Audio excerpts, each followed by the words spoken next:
जय माता दी। प्रेम से बोलो जय माता दी। आज माता का नवरात्र का 5वां दिन है।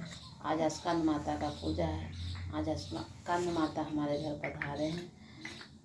आज मैं पूजा कर ली हूँ। अब मैं पाठ करने जा रही हूँ। चलिए मैं आपको आज षष्ठी अध्याय मतलब 6ठा अध्याय का पाठ करूँगी। जय माता दी। मैं सर्वेश्वरी भैरव के अंडों के निवास करने वाली परमोत्कृत पद्मावती देवी का चिंतन करता हूँ। वे नागराज के आसन पर बैठी हैं। नागों के फनों पे सुशोभित होने वाली मणियों की विलास माला से उनकी देह लता उद्भासित हो रही है। सूर्य के समान उनका तेज है। 3 नेत्र उनकी शोभा बढ़ा रही है।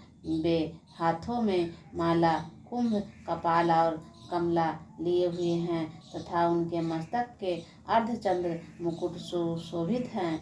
ऋषि जी कहते हैं, देवी का यह कथन सुनकर दूतों का बड़ा आमापास हुआ और उनके दैत्यराज के पास जाकर सब समाचार विस्तार पूर्वक कह सुनाया। दूतों ने उन वचनों को सुनकर दैत्यराज कुपित हो उठा और दैत्य सेना धूम्रलोचन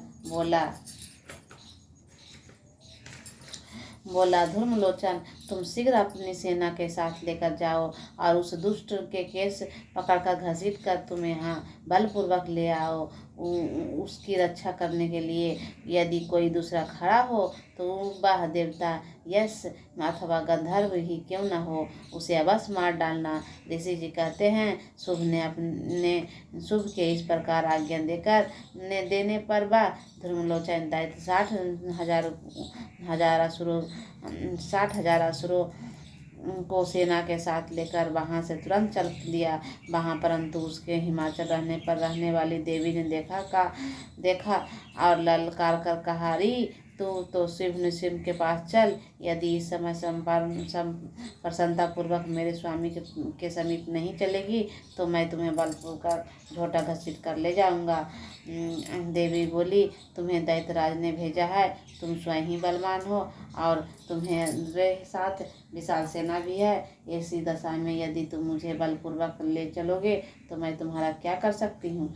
ऋषि जी कहते हैं, देवी ने यूँ कहने पर असुर धूम्रलोचन उनकी ओर दौड़ा तथा अंबिके हूँ शब्द का उच्चारण करने से उन्हें मस्त भस्म कर दिया। फिर तो क्रोध में भरी हुई दैत्य का विशाल सेना और अंबिके ने एक दूसरे पर तीखे सायकों शक्ति का हर्षा को भी वर्षा करने लगी। इतने में ही देवी का वाहन सिंह क्रोध से भरकर भयंकर गर्जन करते हुए गर्दन के बालों हिलाते हुए असुरों की सेना में कूद पड़ा। उसने कुछ दैत्य के पंजों की मारने से कितनों की अपने जबड़ों को और उनके महादैत्य को फटकार कर ओटसी दाहों से घायल कर मार डाला।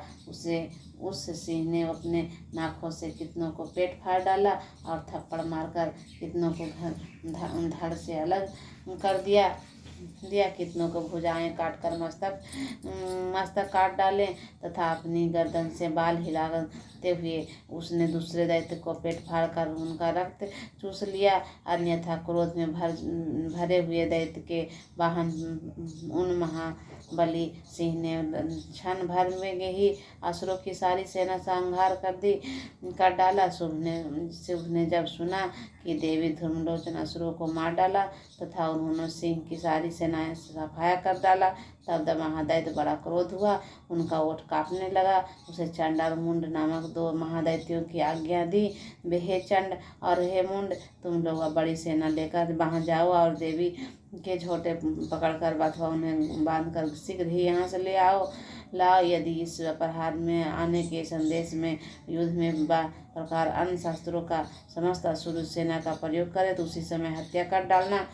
उसी दूसरी हत्या के कारण सिंह ने भी मारे जाने पर अंबिका बांध कर साथ ही शीघ्र अंबिका को बांध कर साथ ही शीघ्र लौटाना।